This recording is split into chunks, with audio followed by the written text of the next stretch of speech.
Hello, welcome back. Welcome back. I am going to kick this over to Mona, who's going to facilitate the mentoring session. This one's going to be a little bit unique because there's no break in, break out, because Mentor, being the awesome partners that they are, have already got something planned for you all, which you can see in the chat. Thank you, Delia. Mona, I'm turning it over to you. All right, great. Well, let's get started. Welcome back, everyone. Hope you had a nice, refreshing break, and welcome again to the mentoring session. This session has really been built off your feedback.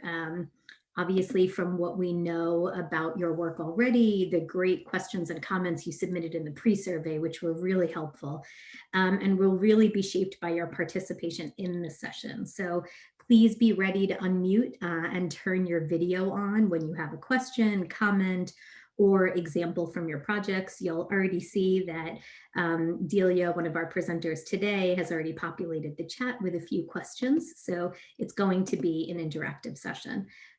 As a reminder, if you stay on speaker view, accessed in the top right of your screen, you'll see the presentation and the speakers.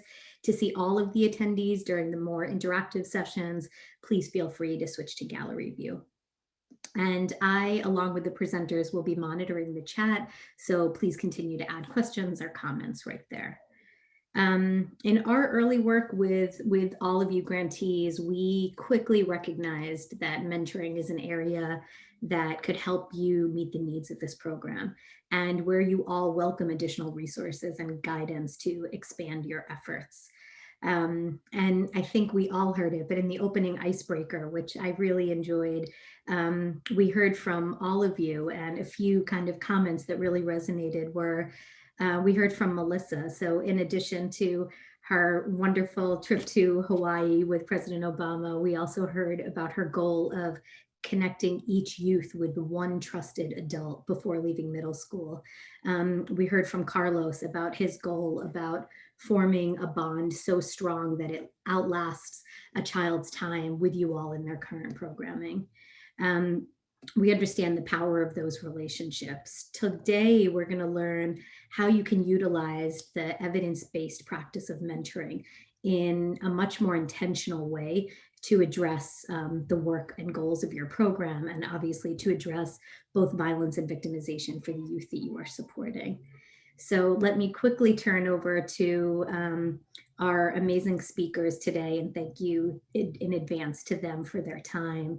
And I'll introduce you to first Dudney Silla, Program Director, and Delia Hagan, Director of Program and Training Delivery. And I will ask them to give a brief introduction and background of themselves and their work, and then obviously to guide us through the session, which again, we really encourage your participation in. So thank you, and I will throw to you, Delia. Thank you, Mona, and thank you everybody for being on the line today. It's so nice to see such a great group of folks interested in talking more about mentoring. See some faces that we've connected with in the past and some new folks. So thank you, LISC, for having us and for making this connection, because we're thrilled to be on with you. Dudney, what should we say about ourselves before we introduce Mentor? Should we just jump in, or yeah, we could just dive in? It's so great. At the heart of our mission at Mentor is, to really bring the power of relationship building and mentoring to so many different contexts. Mentoring programs have done this work for so long, but we know how impactful having empowering relationships are in every context that young people operate in. And so being in this space with you all is definitely exciting for us. And, Delia and I get to partner a lot, through our roles. In my role as program director, a lot of my work centers around the concept of mentoring mindset. How do we build in-depth relationship building strategies across contexts that youth operate within? And I get to do that with our workforce work, our educational work, our virtual mentoring work. And so it's exciting to be able to talk about some of those strategies with you all today. Yeah, and we've been learning a lot more about the work of CYVP grantees specifically and how you all do your work. So we know you operate primarily within school settings, and that's really exciting for us, as you'll hear, because we've been really working to expand, particularly Dudney, is leading our work to expand our partnerships with schools and how we connect schools and community-based partnerships to support students in that environment. And you'll hear us talk a little bit more about why that's so important to us, that we work and partner closely with schools. So excited to share some of what we've learned with you over the past few years as we've done that work. And it's kind of the umbrella, I think, of what we would call it would be relationship-centered schools work. And there's a lot of different strategies within that and frameworks that we'll talk with you about, just to kind of lend you. We know a lot of your programs are inclusive of mentoring in some way. And then some of you, I think, are working to be more intentional about the way you incorporate mentoring, or more evidence-based in the way you kind of design or roll out your programming. And that's really kind of the heart of what Mentor does, and the supports we provide to the field. We're also funded by OJJDP to provide the National Mentoring Resource Center to the mentoring field, which you may have heard about. And we'll share more about that later and how we can work together and collaborate through that grant to provide some other no-cost supports to all of you and continue to partner moving forward. So just a little bit about what you'll hear from us today. If you want to move to the next slide, and maybe even the next one after that, we'll jump right into our agenda for the day and tell you what we're going to cover. And another one and another one. And we hope that throughout the the session today that, you all feel free to use a chat box as well. We hope that we can weave in conversation to the degree possible. So if you have thoughts, ideas, reactions, things of that nature, either to the prompt that Delia put or anything we present, feel free to use the chat box actively to engage with one another and with us. Yes, please. Absolutely. Yes. And I did put some stuff in the chat. We're going to do a little icebreaker, a little conversation. We've got a great group. I think 40 is a nice group to have a conversation, because obviously not everybody likes to unmute, but using the chat and also to unmute some folks to answer some questions and just learn a little more about the work that you all are doing so we can be most helpful to you. But just briefly, I'll introduce Mentor. You heard a little bit about us already, but our vision is that every young person has the supportive relationships they need to grow, to develop, to thrive, to become a productive and engaged adult. And we do that in lots of different ways. Our goal is to close the mentoring gap, which is something that we talk about quite a bit. If you go to the next slide, I can show you more about what I mean. We have done quite a bit of research over the years. One of our biggest research reports that we reference is called The Mentoring Effect. About 3 years ago, we published that one. And it really talks about how quality mentoring relationships can have incredibly powerful effects on young people in lots of different areas of their life. And this is something that all of you are very aware of in the work that you do and the problems that you're looking to solve in communities, but across personal, academic, professional situations. And if you see on the right side of your screen, those are just some of the statistics that came from our research report about how mentoring can positively impact young people. One of my favorite things to see is how young people are much more likely to volunteer as mentors themselves if they're mentors. So kind of that beautiful cycle of giving back that we can create in the work that we do. But I think one of the things that we're really looking to do is to increase the number of young people who have mentors, who can identify someone outside their family, who can really play this role to kind of challenge, to support them in all the different environments they engage with. All the different systems they engage with, workplace systems, school systems, all different systems and all the different environments where they really need to thrive. So we know parents are an incredible influence, and yet, every young person needs more, a network of people to support them. And that's really the work that we look to do. And as I mentioned, schools are an incredible partner for us because they're places where kids are showing up every day, and now virtually. We're seeing, unfortunately, more disengagement than we've seen even ever before. And it's obviously a problem that so many of us who work in the youth development space are trying to solve. But schools are so well positioned to be relationship centric, to notice who's coming, who's not coming, and who's struggling with what, and how can we support students in getting what they need. Getting access to the people and the resources that they need to thrive. And so we see schools as such an incredible partner, and folks that are working within schools and partnering with schools. And so that's a big passion of ours of the past few years, is finding ways to make schools and the community-based organizations that partner with them more relationship centric, and to support that work that's already happening. So you'll hear us talking and referencing that as we move through our presentation. And if you go to the next slide, just to give you an idea of what we have in store for today, we wanted to start with a couple of stories, because we hate to talk about mentoring in the abstract, right? We know everybody on this call has had important relationships in their own lives, and that they are working to create through the programs that you all are developing and implementing. So we want to start there and really ground ourselves in those stories. So we'll be sharing a little bit of an activity first, and then we'll have a little discussion about that. And then we'd like to really talk you through some of the research. What does the research say? Because that's always where we like to start at Mentor. What does the research say about how school-based mentoring looks, right? In many different ways. And it really is a full spectrum, as Dudney will share with you, of, formal school-based programs all the way to informal programs where, it might not even be called mentoring. There might be other goals, but relationships are a huge part of that, right? And that's supported through the programming and the design work that you all are doing. So we see that spectrum, and we want to kind of talk through some of what we've learned and some examples of how we've seen mentoring take place in school environments and be really successful in solving problems. And one theme you'll hear is that we really feel like mentors can be a partner to solving issues, right? We know the focus of your work is bullying, victimization, violence prevention. And so we understand, that doesn't look the same for every community. And if you're really going to get to know the community that you're working with, mentors can be a great asset, because they're actually, learning about young people on an individual level, and they can help kind of provide that feedback loop and say, what's really going on in my community? How can I actually solve real problems that young people are facing and create more supportive environments? And what's that going to take? So we really kind of want to talk about an example of how that's worked, and see if that can inspire some conversation during our time today. And then, we're going to do a small group kind of share out, just talking about some of the ways that we can strengthen relationship building in the work that you all do. We have a worksheet that we'll share in the chat, just a link that you can take back to your communities. We want this to be an actionable conversation. So really want to kind of provide some conversation starters for you all in the various kind of roles that you play. We know we've got a diverse group in terms of the roles folks are playing. So just some general questions to help kind of bring back to your communities. And then we'll wrap up with some resources to make sure you all have what you need from us in terms of next steps. So hope that all sounds okay. And if you heard, if you didn't hear something that you wanted to be hearing today, please do put that in the chat for us. We'll have an option to unmute in a few minutes and talk a little bit, but feel free just anytime to kind of put in questions, things you want to know, things you're hoping to get out of our next hour together. You can move to the next slide for me. And actually, here we go. Let's jump into our icebreaker. So I had put some questions in the chat just to kind of get us started.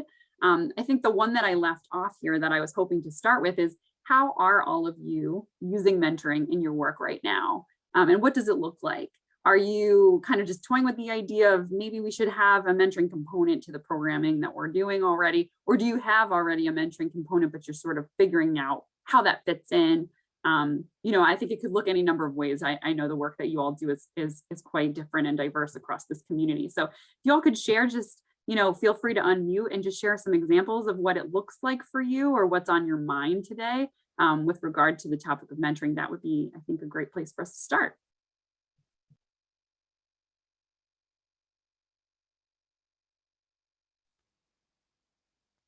I see some typing, so I'm thinking maybe some folks are chatting in, but also feel free to unmute.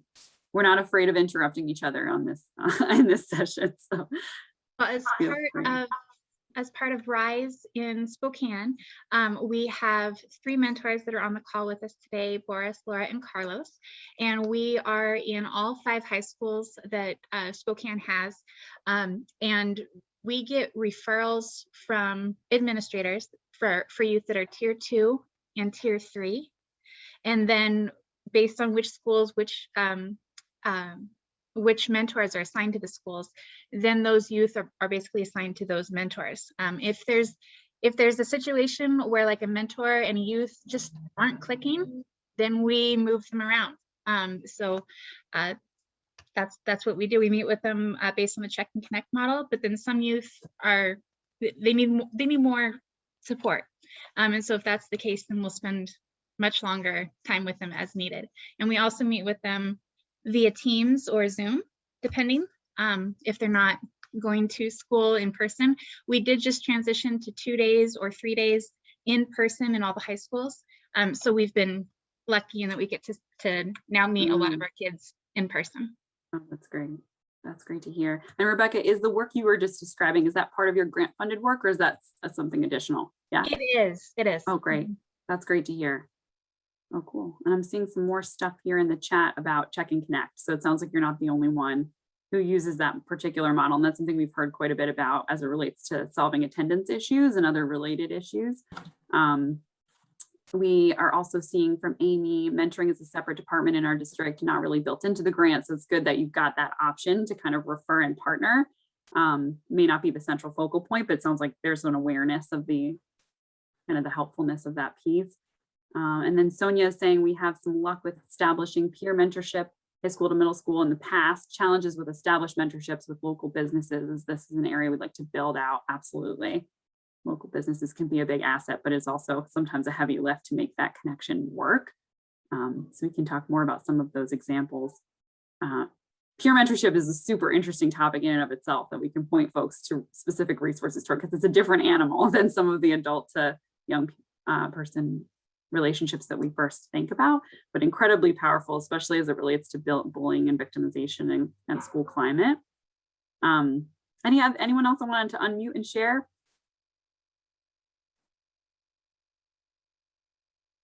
And thank you, Melissa, for sharing in the chat as well around, just how do we continue to find, just ways to support students as they navigate their future orientation, thinking that almost with that career and life building lens as well. It's a great point. Yeah, especially as it relates to the disconnection that young people are facing this particular year, and some folks who have been moved around from school to school or in and out of school, and how challenging that has been on relationships. So thanks for highlighting that. Okay. Anybody else want to share before we move on? Or should we move along? All right. We'll have more opportunities to talk again in just a moment. Yeah, I think, we don't have to get to these two other questions now, but I think the other things we wanted you to start thinking about as we talk about go into our next activity and hear some stories about mentoring relationships is just, what are the challenges that you're trying to solve? We know you all are brought together in the shared work of trying to address bullying, victimization, and violence as it occurs in communities and schools, and try to help remediate those issues and find relief for students who are dealing with those issues. That's complicated work, right? And so what does it look like to try to solve those problems, and how do you think mentoring could help? I think those are some of the things that we're trying to wrap our heads around together. And as you listen to the stories that we're about to play next, we use or I personally love this website called StoryCorps. You folks are probably have heard of it. It's a beautiful concept of having people who are in relationships with each other kind of interview each other and hear more about their experiences, sort of the power of stories and storytelling. And there's a lot on that website about the power of relationships. So the next two stories we'd like to share, as we're sharing them, as we're playing the audio clips, we hope you'll just kind of keep your eyes out for your ears out for what it was about these relationships that were so transformative for the students that are being discussed. And then kind of how does that relate to your experience doing the work that you all are doing, the hard work and the complicated work that you all are doing, and what kind of comes to mind. So we can move ahead and go ahead and play that first StoryCorps clip just to get ourselves grounded. We talked about decorating the Christmas tree when I came home from school that day, but I walked into the living room and my aunt was there, and she said, "Well, honey, Mommy passed away this morning." And I remember at my mother's wake, someone in my family came to me and said, "Johnny, your teacher's here." When I found out she died, I could certainly relate to that, because when I was 11, my own father died, and you just don't know how you're going to go on without that person. When I returned to school, you waited until the other children left the room at the end of the day, and you told me that you were there if I needed you, and you bent over and kissed me on the head. It was really the only time someone said to me, "I know what you're feeling, and I know what you're missing." And I felt in a very real way that things really would be okay. Well, John, I really loved you as a student, and I'm so glad that I could be there with you for that time. Many years later, when I became a teacher, I started to think more and more about you. And I started to think to myself, here I am with a memory of a teacher who changed my life. And I've never told her that. And that's why I finally wrote this letter. Dear Mrs. Doyle, if you are not the Cecile Doyle who taught English at Emerson School in Kearney, New Jersey, then I'm embarrassed, and you can disregard the sentiments that follow. My name is John Cruitt, and I was in your third grade class during the 1958-1959 school year. 2 days before Christmas, my mother passed away, and you told me that you were there if I needed you. I hope life has been as kind to you as you were to me. God bless you, always. With great fondness, John. And your letter could not have come at a better time because my husband had Parkinson's and he was going downhill, and I had just come home from the hospital and I read this beautiful letter and I just was overwhelmed. Well, the funny thing is, when I finally wrote to you again after 54 years, I typed a letter. I was afraid my penmanship wasn't going to meet your standards. Well, after all this time, Mrs. Doyle, all I can say to you is thank you. John, what can I say? I'm just glad that we made a difference in each other's life. For playing that clip for us. We'll move on to the next one, but first I wanted to apologize because I forgot to issue a trigger warning on some of these stories. They are emotional, so I apologize for not giving a heads up about that. I know it's been a hard year for everyone, and that's an important thing to share in presentations. My apologies. But we'll move to the next one. I think the only other thing I wanted to share and just kind of why we chose these stories is one of some of the work that we've done around SEL in schools, social emotional learning in schools, that we've been looking at like school climate surveys. And one of the questions that students are asked in some of these surveys that are now issued for schools looking at social emotional learning is, if you came back to school 5 years from now, would anyone remember you? And I think that's kind of one of the lenses through which we've started to look at our relationship-centered schools work. And it's one of the things that comes to mind when I hear these stories. So there's one more story, and this one's a little bit different. So we'll play this one and then we'll have a conversation afterwards. Thanks all for your attention. When did you know you weren't going to graduate? Like for sure? For sure. Yeah. Ever since I started in 9th grade. Oh, really? There's a certain amount of knowledge you have to have when you enter in a specific grade, and I didn't have that. Every class I used to go in, I'd be like, do I know this? I don't know this. Now I'm not gonna pass this class. And it was kind of shameful, I don't know. I what felt was shameful? Like you were determined to help me, but what was I willing to give? I could have actually tried. I guess I'm curious, how could I have reached out to you better?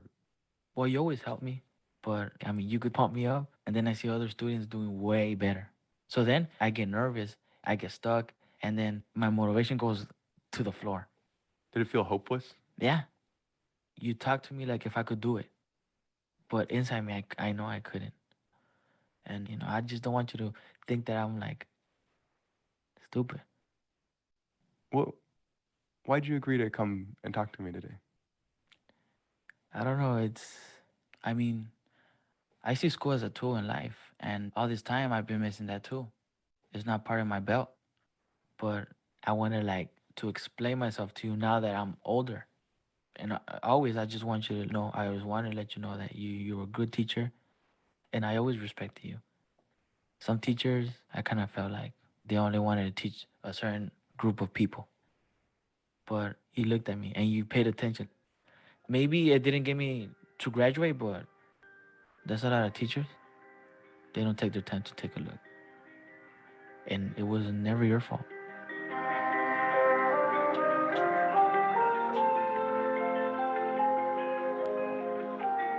Thank you everyone for listening to those stories, and I'll transition it to Duddy, just kind of lead us through a reflection, just to talk a little bit about what you heard. Yeah, and we can move to the next slide. We just wanted to give folks just a moment to react. What do you think? Thank you so much, Scott, for your comment. My third grade teacher also had I think, one of the largest impacts of my life, you know, in terms of my own confidence. And so I relate to that story just so much because of the impact that she had on myself. And, you know, growing up in the Haitian immigrant community in Boston, I had like a web of support from the bus driver to the person who cut my hair, who sort of provided that kind of anchoring support that we often find in schools. And so, you know, it's so powerful to reflect on those people who had that impact. You know, one of the reflection questions we had for everyone is, you know, how can we create, you know, more opportunities for these kinds of relationships to be built in our schools? You know, just any general thoughts and reactions based off of those stories or even your own.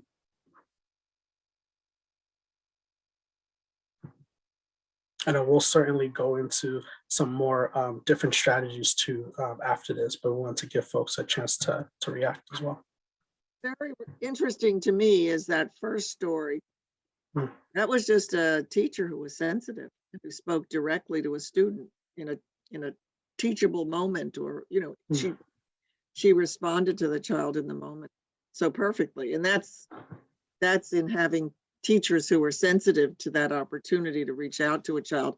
That didn't take her a minute, I don't think, from what he said, maybe 5 minutes, but I don't think so. So, you know, I do the grant writing, so I'm always looking for research-based programs, and they have structure and all that, but that had no structure.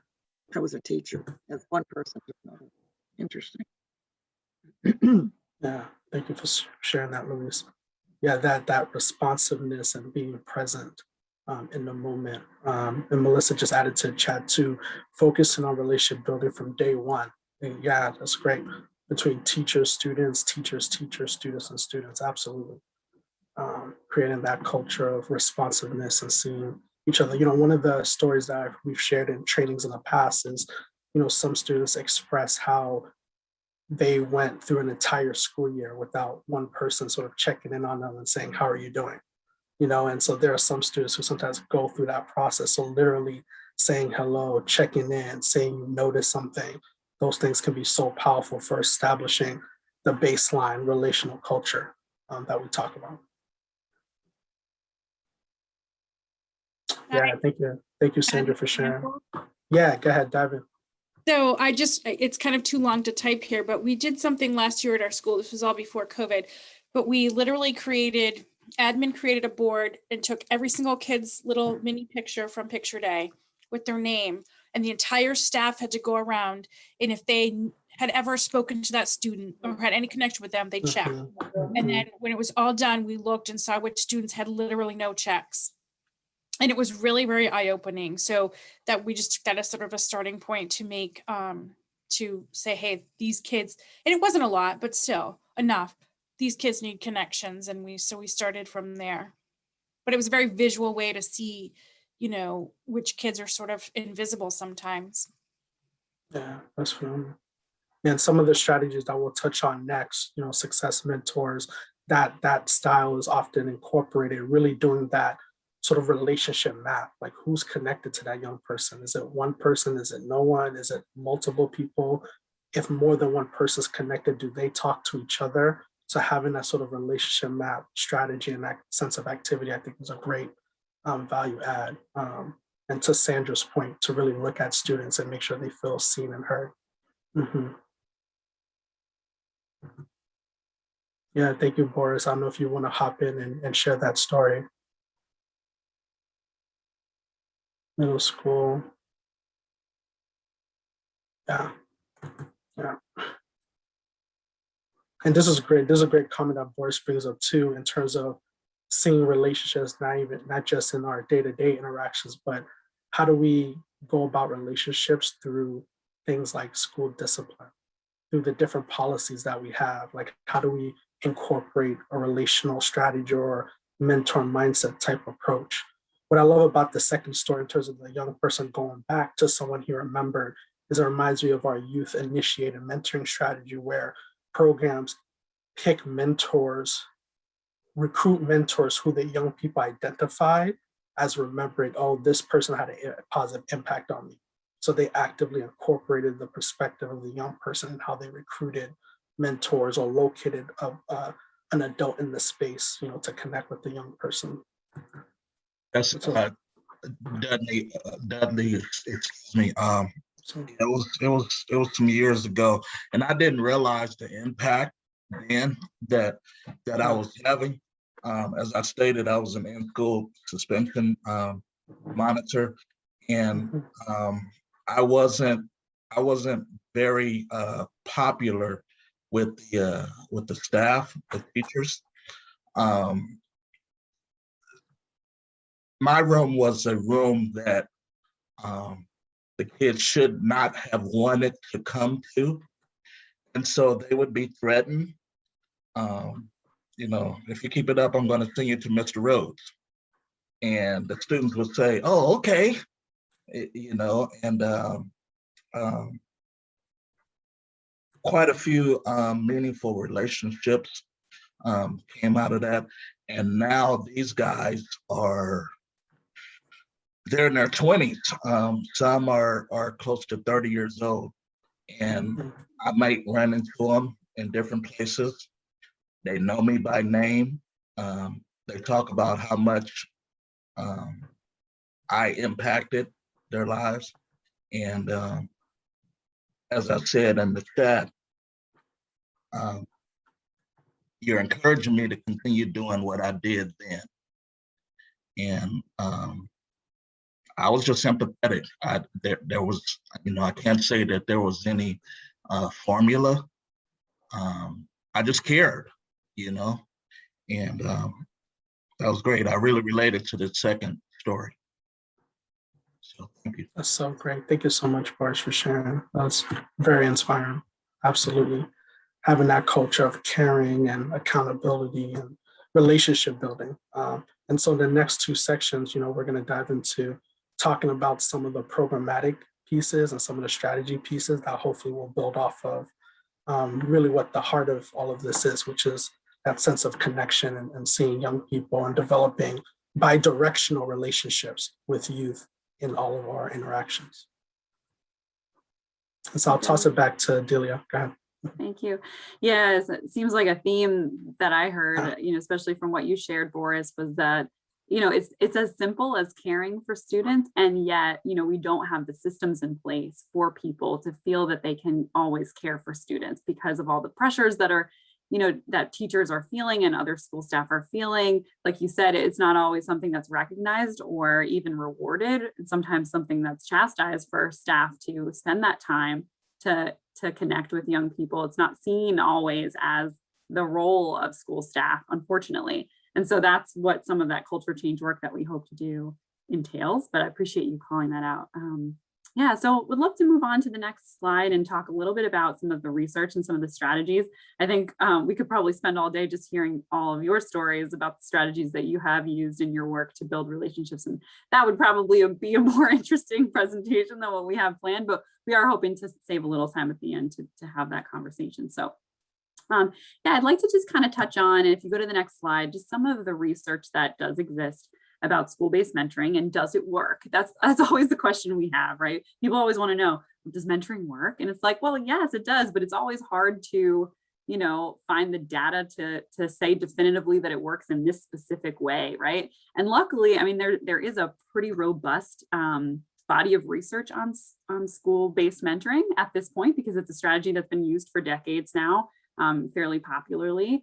And so you'll see, you know, there's a really wide variety of ways that it happens. I heard peer mentoring, one-to-one group mentoring, particularly for some of the work that you all are doing, thinking about groups and the power of groups and the power of peers. Some of those strategies might be more of interest to you. And I think a lot of schools have thought about how can we influence the whole school by trying to pair folks intentionally to care for one another. And that's really kind of at the heart of it, what it is. So just a ton of ways that it can work. And there's some interesting research that kind of substantiates what can be powerful about it. So there was a 2013 study of Big Brothers Big Sisters school-based mentoring, for example, that found that there were academic improvements for students who were involved in school-based mentoring, not only for students who actually worked on academics with their mentor, but also for folks that didn't. So the interesting thing is that that relationship can actually be a vehicle for improved academics because, you know, the relationship is powerful in lots of ways, even if you're not working on academics. And I think the other thing we hear about a lot about school-based mentoring is, well, is the relationship long enough to make a difference? You know, the mentoring field is all about longer, stronger matches, right? So we always want to see the relationships last and continue. And sometimes in school-based mentoring, that's not as possible because things are built around the school year. And there's a lot of transitions that take place from year to year. But what was found in that 2013 study was that there were actually some really great gains for students, even if their mentor switched in the middle of the year, as long as there was care put into that closure experience and care put into that rematching process. Even if it was a short-term mentor, it was still a positive experience that had some of those same effects. So that was exciting. I think another thing I want to share with all of you, if you move to the next slide, is just specifically when we talk about bullying and victimization and violence prevention, since that's such an important interest of all of yours. And you know, you all will have these slides, so you know you don't have to read through everything that we have here. But if you move to the next slide, just wanted to highlight a couple of things that specifically came out of the research that we've done around mentoring and those issues, right? So the issues that you're trying to target.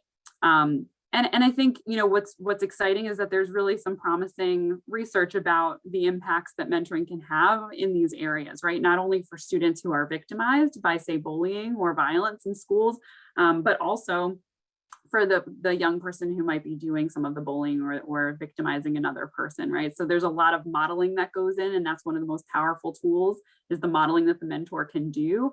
And also sometimes the presence of the mentor themselves in the environment can just sort of provide some accountability, provide some modeling, show young people that there are different ways to cope with situations that come up.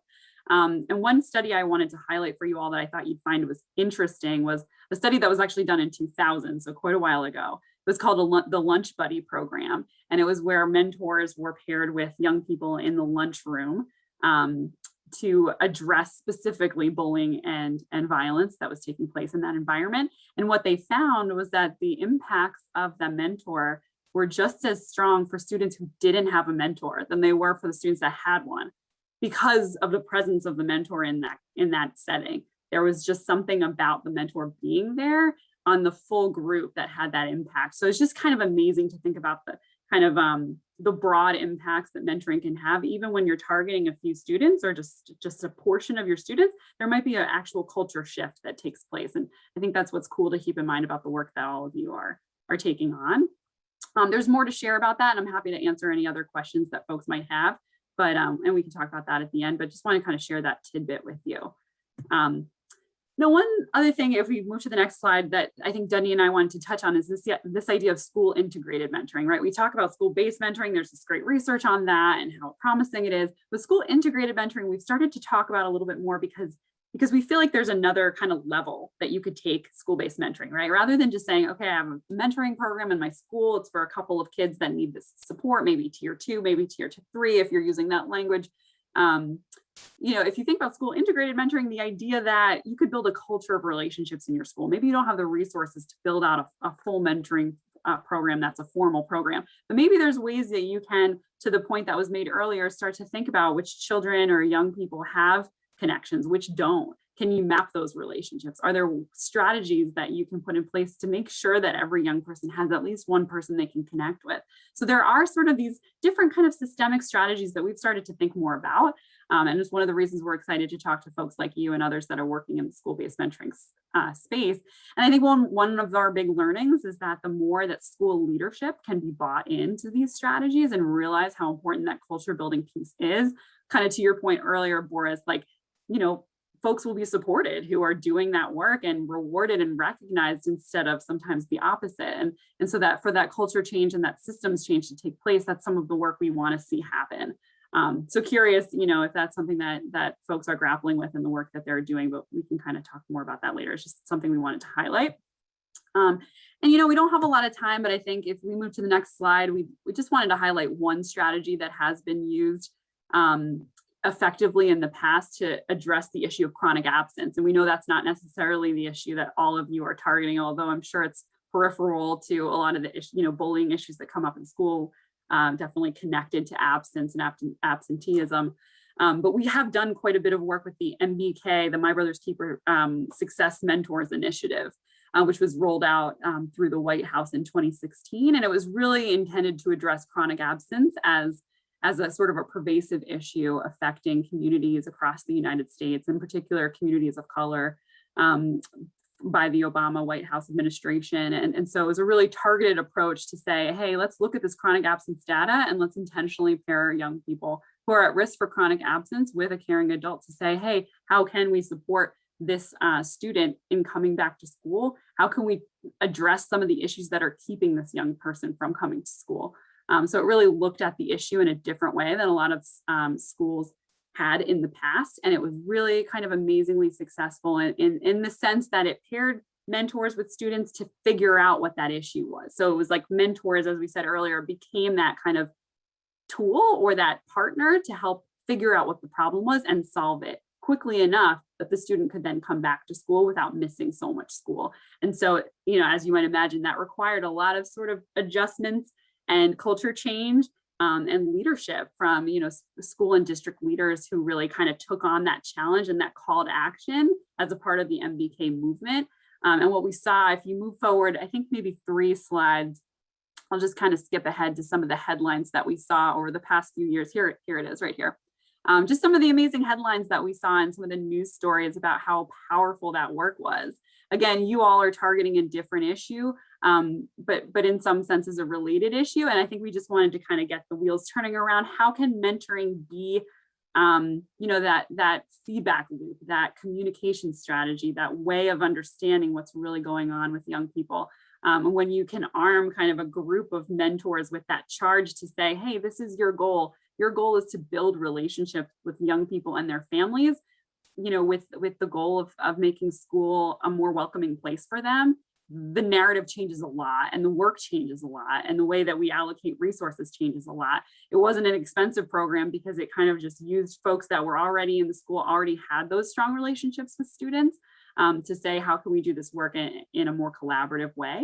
So there's a lot more to that, and I'm happy to answer questions. I can share some resources, but just kind of wanted to give that example of how that's been done systemically before and how we can kind of all work together to achieve some of those goals. So we'll move forward just to make sure we don't run out of time. If you want to go to the next slide there, I think Dudney had, you know, just wanted to go over some of the key frameworks that we think about when we talk about mentoring programs and what makes a successful mentoring initiative, whether you're going to do, you know, a formal program or, you know, more of an informal strategy. Some of the examples that we talked about, all of these are, you know, important frameworks to keep in mind as you do that work or plan that work out. So I'll translate it over to you, Dudney. Yeah, thank you so much, Delia, and thank you, Carlos, for adding, you know, obviously the impact of COVID, you know, adds another layer to all these conversations as we figure out how to connect virtually, you know, with students in hybrid contexts, and we'll try to forward a link. Sorry, can you all hear me? Okay, there. And so we'll also try to provide a link for you all around some of the resources we've developed to support conversations around how to respond to COVID as well. So we'll make sure to also include that. But if we go to the next slide, you know, we want to just share some of the different, you know, tools and resources that anchor a lot of the programmatic approaches that, you know, Delia touched on. You know, the first one being something we call the elements of effective practice for mentoring, which is really for audiences who really want to do that school integrated mentoring, really starting a mentoring program, whether it's peer related, career oriented, you know, or focus on absenteeism, focus on just providing social emotional learning support for young students. The elements of effective practice provide some very specific guidance around how to think about recruiting, screening, training, matching, supporting, and closing out those relationships, whether you're using school-based staff or bringing in external volunteers from local programs or corporations or local businesses. You know, so the elements of effective practice is a resource, and thank you, James, for adding that to the chat, that you can use as a guidepost for really launching a mentoring program and all the different structures and steps that are important with with that process. And so we wanted to make sure that we shared this as well, because it really distills, what works with mentoring program design. It was first developed in 1990 and sort of has grown primarily for the one-to-one mentoring approach, but we also have a range of supplements as well that dive into e-mentoring, programs for LGBTQ youth, and a range and host of different supplements that you can also find on our website. If we go to the next slide, some of the key frameworks that really undergird a lot of the work that we do. And obviously we don't have time to do this full justice today, but some of the ingredients that we think a lot about in terms of creating that positive experience for students and for adults is we really want to encourage schools, because we know how essential this is to topics of mental health, trauma, bullying, as well as other topics as well, to sort of take a broader relationship-centered approach. How can we work as a community to adopt a mentoring mindset, grounded in positive youth development, developmental relationships, which is work being done in the Search Institute. They talk a lot about the 5 core things that adults can consistently do with young people: expressing care, challenging growth, expanding possibilities. How do we make sure that these relationships are bi-directional and strength-based and asset-based, where we're building off of what young people bring to the table as well, in addition to making sure that these are culturally relevant approaches too. We're talking more and more with schools and districts around how do we create a relationship-centered approach where we really look at the full ecology of who's in the building, what are our policies, what are the programs that we have in school and out of school to support students, and how do we really center relationships as an outcome to build stronger social capital for young people, and stronger webs of support for young people in all the different programmings that we do. So if we go to the next slide, it dives a little bit deeper into, the spirit of positive youth development, as this intentional pro-social approach to fostering positive relationships, both in terms of maximizing the relationships we currently have in schools, and then looking at the community and thinking about how can we partner with the community and partner with the families of our young people to create that web of support. With the next slide, this is the developmental relationships framework that Search Institute really developed, because as they did their research, expanding possibilities and share power often came up as 2 areas where we can continually do even more work in how we build relationships with young people. So express care, all the stories we just heard and everything that you all shared, really touch on these concepts, right? Showing young people that you see them and want what's best for them, and encouraging them to improve and to pursue their goals, sharing power and allowing them to have that collaborative experience with us and experiential learning as well, and helping to shape the school programming that we do around relationships, providing the support that they need to complete tasks and achieve goals, as well as expanding possibilities. So, there was a comment earlier around how do we help provide like that future orientation and expand their thinking around what might be possible for their future opportunities as well. All of those are really essential, and they're trainings that go even deeper into this concept of developmental relationships. And then on the next slide, when we talk about, strength-based, we really mean not just sort of seeing the deficits that are involved with young people, but really collaborating with their assets. How do we think differently about how to partner with their families? What ideas do the young people have? Oftentimes young people are very motivated to provide peer mentoring support, in the school-based setting. I know peer mentoring was referenced earlier today. How do we see young people as partners in helping us create a relationship-centered strategy that can help address the issues that we want to address in the community? So seeing them as partners in that work is so important.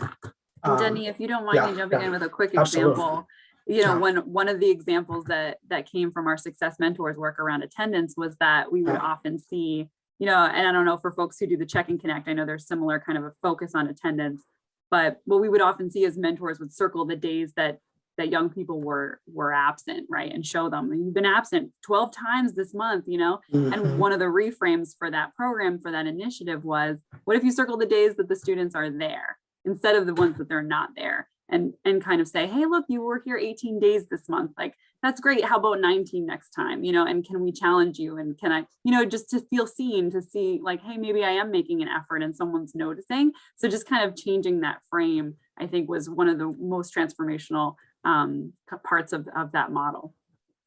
Absolutely. Yeah, thank you, Shandelia. Yeah, and the next slide sort of builds off of that as well. When we talk about what does it mean to have, a culturally relevant, approach, in terms of really using relationships to gain more information about young people in terms of understanding why, they miss school or why they maybe made some of the decisions, that they made. How do we create strategies for learning more, for having a relationship be reciprocal, for learning more about what's going on in the students' lives, which is even more difficult and important, with given the impact of COVID, and the shift to virtual, but really thinking about learning and cultural competence, and sort of system conscious building, all as a part of the process of how you develop your relationship centered strategy. And so all of these things influence and play a role in how you might strategize building those relationships and building those strategies.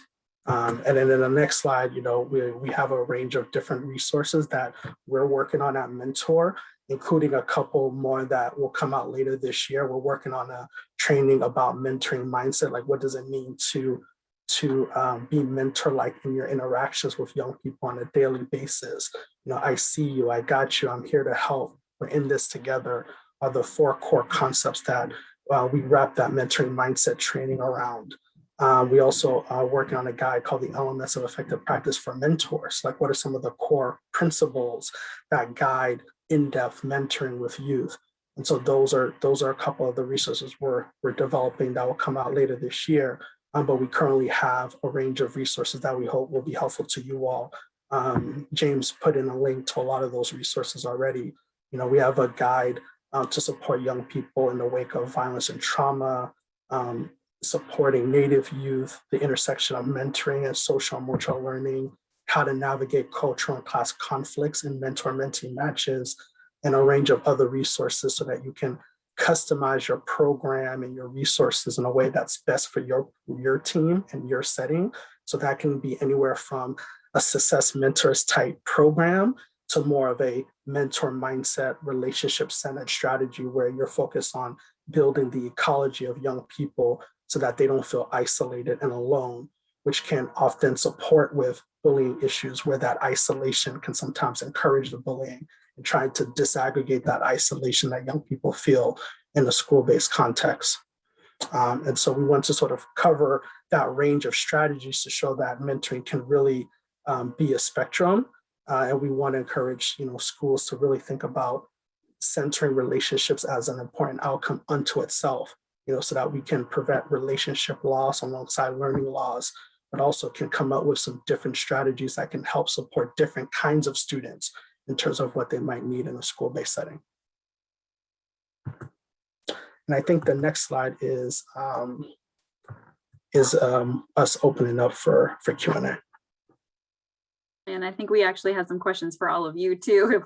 If you run out of questions for us, we have some questions back to you if we have time, but definitely want to address, I know we got through a lot. We wanted to share some research with you with some resources, but I know it was quick. So hoping that you all might have some questions in terms of what's most relevant to you at this point. Yes, and while participants are unmuting and jumping in, I'm going to start with a couple, Delia and Debney, of questions that were submitted in a pre-survey that all of our sites participated in. So one question is around, how do you connect as a mentor with a student who is not receptive to the program? And if you have any examples you can share around that. I can address that one. And Dundee, I'm sure you have more to share. I worked in a mentoring program myself for quite a while, matching young people with mentors, and also, monitoring those relationships for a period of four years or so. And I had some very long-term relationships and some very short relationships. And so it was interesting kind of doing my own research study about how and why that happened. And what I learned was, it's so funny, it's so interesting to hear that question, because I think that was the top question that I got from mentors when they were starting their process, was they were so scared that the young person was not going to be interested and that they didn't really want to do it, and just their mom wanted them to do it. And, you know, what if they're disengaged? What if they, and honestly, it was the biggest issue that when I would check in on them every month, that they would say, I just don't think he's that interested. Or maybe he, you know, he seems like he's just sitting there. He doesn't really care what we do. He's not that excited, not that enthusiastic. So a lot of the work that I did was sort of trying to kind of normalize that, because how many young people, especially those who may have been let down by an adult in the past, which a lot of young people have, who find their way to a mentoring program. Sometimes that's the reason their parent is like, they need a mentor because, you know, so-and-so didn't show up for them and I want them to have a good, positive experience with an adult. So, you know, a lot of the time it's a trust thing. I don't want to show too much enthusiasm. I don't want to show that I'm excited, because what happens if this person doesn't show up? And sometimes, unfortunately, that is what happened. You know, the mentor wasn't serious. The mentor wasn't really, you know, all in. And so those young people had every right to protect themselves in that way. And I would often say, hey, if you're a year or a year and a half in and you start to see some enthusiasm, then you've done something right. But until then, please don't expect this young person to do anything but show up. And if they show up, it means they're interested. If they show up, it means that you're worth their time and they think that you are, you know. So I think where I would start to kind of think maybe there was a level of disinterest is if the young person really didn't want to be there, you know, and then maybe it was an issue with fit, or maybe it was an issue with, you know, feeling a little embarrassed that they were part of a mentoring program. There's just so many reasons why a young person might have some hesitation or some lack of trust. And I think those are the first two things I think of when I think of disinterest is that really what it is? And is there a way we can kind of work together to get to the bottom of this? And also really trying to help the mentor understand, as much as you can kind of not take that personally and just put your ego on the back burner, the more likely you are to really get to the bottom of what's going on and actually understand and learn about this young person and their specific situation. So I think that, you know, that's where my head goes. There's always a chance that a young person just isn't interested. It's not the right time. And we always want to have that conversation when the proof is in the pudding and they're not showing up. But until then, you know, I like to give a really like sort of long discovery process before you kind of get to that point where you feel like you need to have that conversation. Hope that helps. Indeed. The only thing I'll add to that is, you know, building off of what Delia just said, is that, you know, in engaging in that longer arc, you know, you can gather information about what works best for the student. Because in some cases, to what Delia just mentioned, if the program really is not a fit, the mentor and that program can be a gateway to other strategies that might be a better fit for that particular young person. So it's still an opportunity for information gathering, even if you have to pivot in how you support that particular young person. I saw a couple of cameras turn on and at least one person unmute. So does anyone want to jump in before I go to the next question? I just had a question. I just typed it in around. I was looking at the resource that you guys shared on, you know, effective mentoring, and one of them was around a group mentoring supplement. Just wondered if you could speak to that at all, in implementation of that in the school, and like what that might look like. And yeah, no, it's true. I feel that that's one of our most highly kind of anticipated supplements, because people always say when they read the EEP, which is our kind of mentoring Bible of like, this is how you do effective mentoring. It's like, well, what about a group though? This is so built around one-to-one. And so that supplement, I think, was so highly regarded and or like highly anticipated by folks that want to say what's different about a group mentoring program. There's so much that's different, even in terms of the way you recruit mentors and what the expectations are for folks to show up every week, and what that curriculum, usually there's some sort of curriculum that you follow to keep things somewhat structured. So there's a lot that goes into it. And I don't know, Denny, if you have any specific insights around it, but I'd have to probably look at it to kind of call out some of the big themes. I just know it's a great thing to read if you're looking to do a mentoring model. And one of the things I'll recommend too, as you look at any of our supplements, is starting with the checklist and the recommendations, because those give you some great snapshots of what's entailed in the document. And one of the things that group mentoring really allows for is that it does allow for you to try to reach a slightly larger group of students, especially in contexts where, you know, maybe it's a little bit of a challenge finding all the best mentors and all the right mentors for one-to-one. So being able to match 1 to 5 or 1 to 3 or 1 to 7 is just an easier strategy based off of the assets you have around qualified mentors and people who are invested in that process. And the group dynamic also allows you to really incorporate, ways that the young people can also help lead some of the sessions, by having a very intentional curriculum and embedding opportunities for the young people to pair up to lead a conversation. But you always still have that that adult or two adults, per group, sort of collaborating and working off of each other, which I think also helps to support the sustainability where in the event one mentor can't be there, you always have someone who can be there, and there's always a consistent presence, between the mentors and the mentees. So there could be a lot of different reasons why you might want to go with that approach, and it's definitely a very powerful approach. You can do a lot of experiential learning opportunities, right? When we talk about like building social capital, using those groups is often great for experiential, having guest speakers come in. Like there's some different ways you can leverage those group contexts that are slightly different than the one-to-one engagement. Now, one other program I'd recommend looking at is the Young Women's Leadership Program. And it was focused on young women in middle school, but I think it's a great kind of model for group programming in general, because they actually did a hybrid of like one-to-one as well as group. So every young person had a designated mentor, but they also had that group curriculum. And it's a really beautiful model, especially if you're looking at social emotional learning and just like ways you can help young people make connections about what they're doing in the group and also process individually, just like a nice pairing of those two things with a lot of structure. And I don't want to take up all of the time, but I did have a question around recruitment of mentors and how much you utilize school staff and how much you utilize community members. Like if we're a school district going out thinking about this, any suggestions or thoughts you have around that? That's such a great question. It was one of the biggest questions we got about the Success Mentors program, because a lot of schools were like, well, can we use our internal school staff? And then some were like, you know what, we cannot ask our teachers or our school staff to do anything else, especially, unions getting involved. There's a lot of sort of politics around that. So I think it really depends on the school culture and whether there are folks that are stepping up and saying, this is something I want to do. Do you have a small cohort of teachers that are like, yeah, we want to do this, or other school administrative staff or school support staff that are like, yeah, this is of interest and we're already doing this, so let's do this.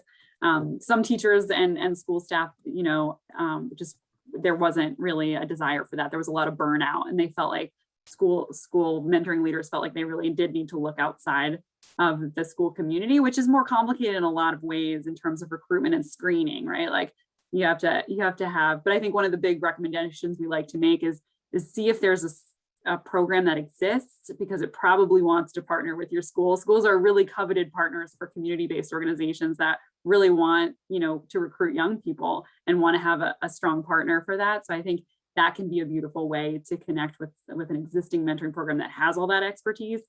So I can put in the chat, we've got a mentoring connector database that can help you look up, are there programs right around my school that might want to partner with us? And I think that would be my next kind of recommendation outside of using internal resources.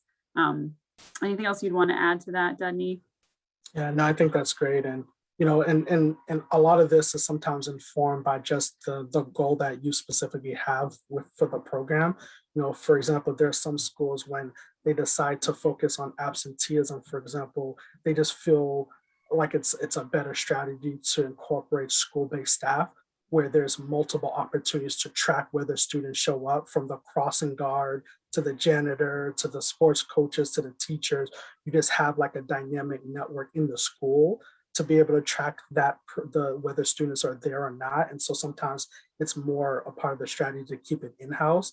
But to Delia's point, for schools that might do like more of a career focused program or some other topic, really doing that scan of programs in the community who you could sync up with is a very popular and effective strategy, because they often have also waiting lists of mentors they've already screened. So there can be some additional resources in your local programs that you can sync up with.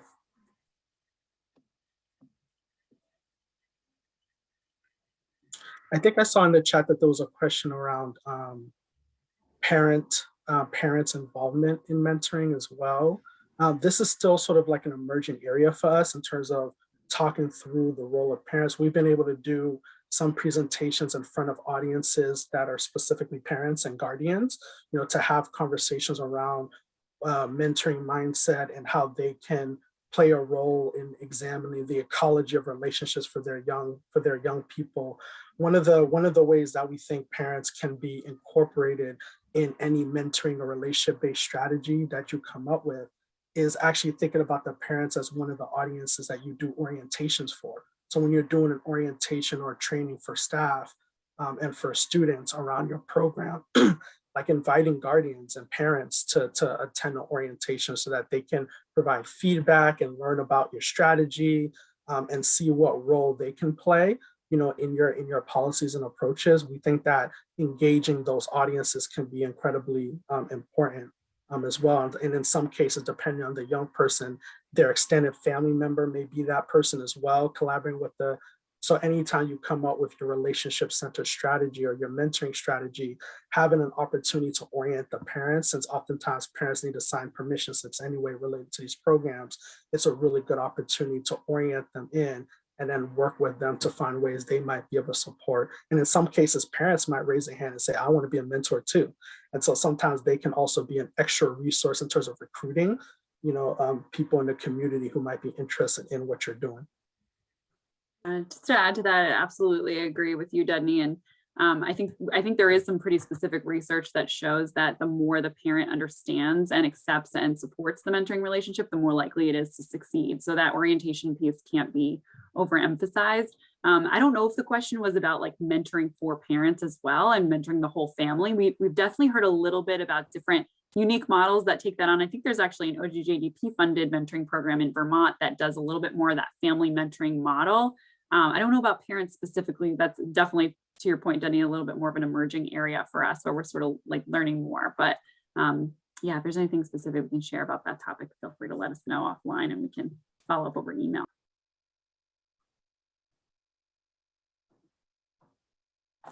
Great.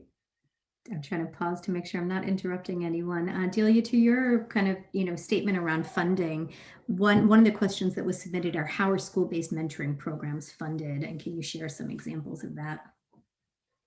It's a great question. It's something we've thought a lot about, especially in doing the work we did recently around social and emotional learning, since that's becoming an emerging focus area for a lot of school-based mentoring programs, seeing the connections between SEL and academic gains and graduation rates and school promotion rates.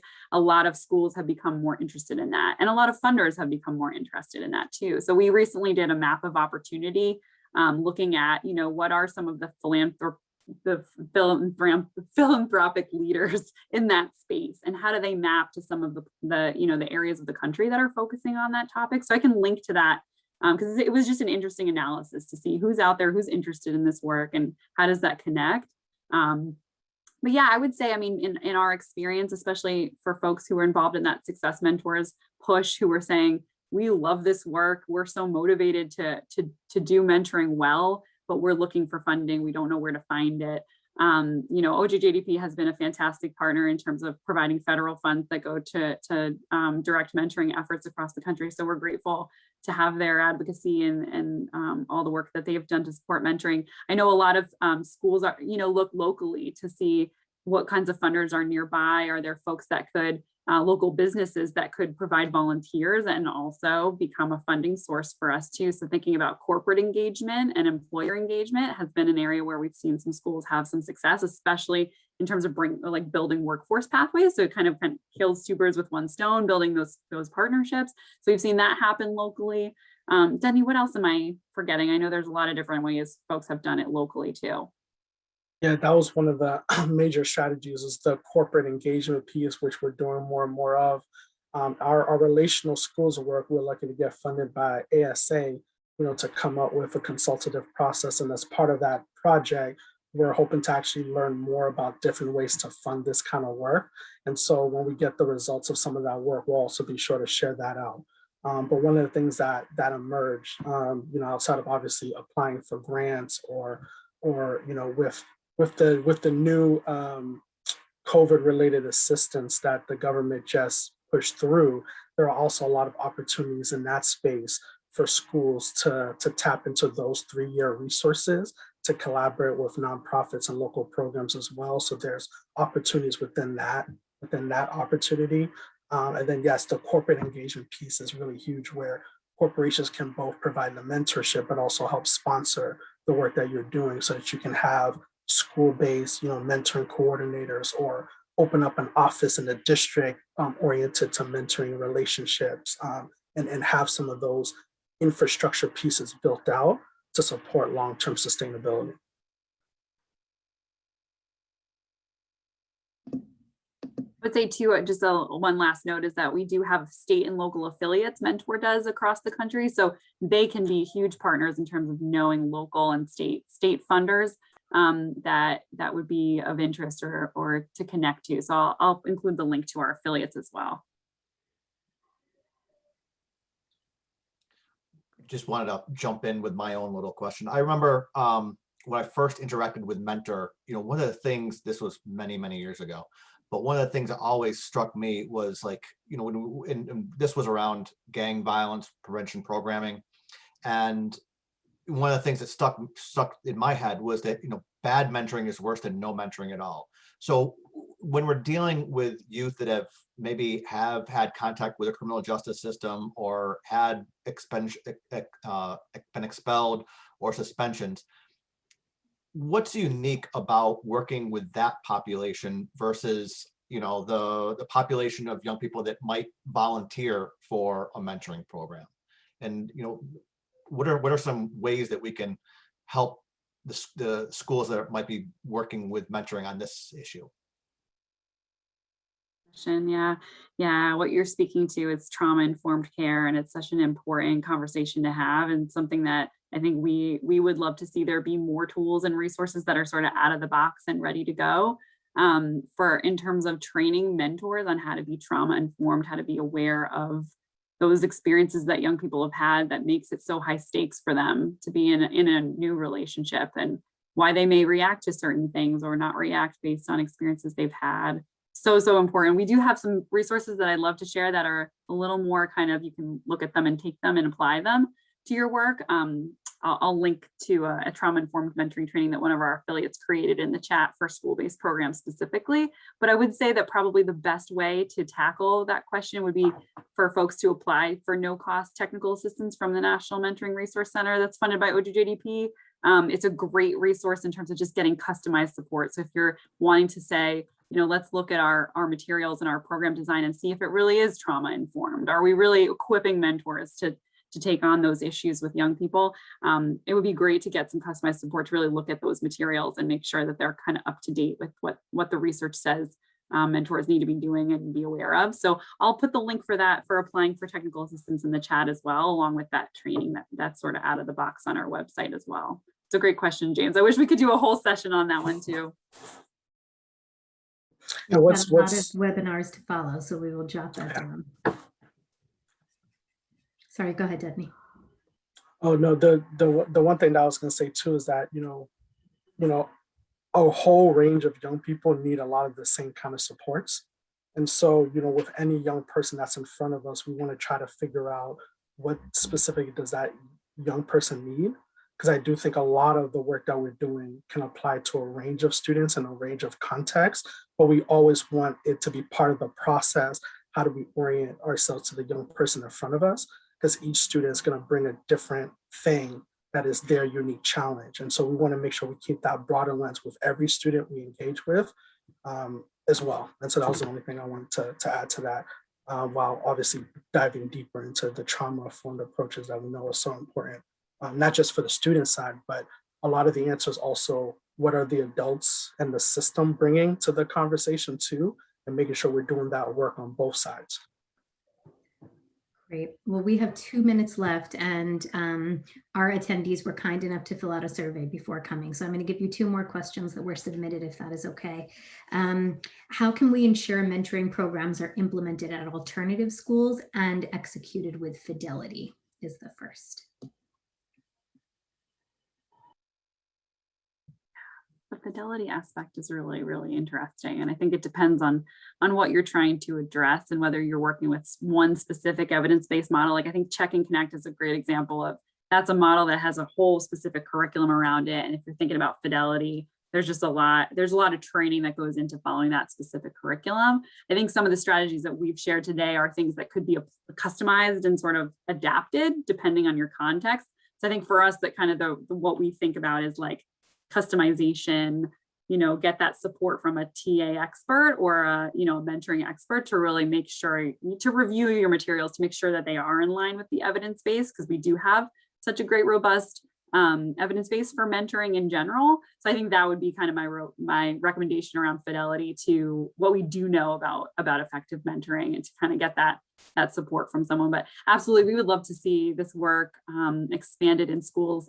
Absolutely, alternative schools would be a great place for this work to happen more. So I think we welcome folks to reach out to us and learn more about how we can all collaborate to see that happen, because that systems change is what we'd like to see influence with all of your partnership and more kind of systems change work across the board. Great. Well, it is 4:30. Delia and Dudney, thank you so much for today. We truly appreciate it. It was such an informative session, and I think all of us have so many great takeaways, and also probably a list of pending questions. So I'm sure James will say this as well, but I will echo it from the full LISC team to both thank you for your time and ask all of the participants to keep the questions coming. We will do our best to get them to our friends at Mentor and get responses to you. And I was very serious about there's a lot more webinars to come, and hopefully some in-person meetings with you all in our next few years of working with you. So we really want to hear about what sessions are resonating, what segments of sessions are resonating, where you want more. So we are going to be designing further kind of convenings and any sort of programs that we have for you all that is really responsive to your needs. So we welcome any and all input. And apologies for anyone who didn't get a question in, but promises to pass those on. So please don't hesitate to reach out to the chat, James, or your TA providers. Thank you so much again, Dudney and Delia, and James, I will throw back to you. Yes, thank you very much, Mona. And thank you, Dudney and Delia. You guys were awesome, as your raving reviews are showing.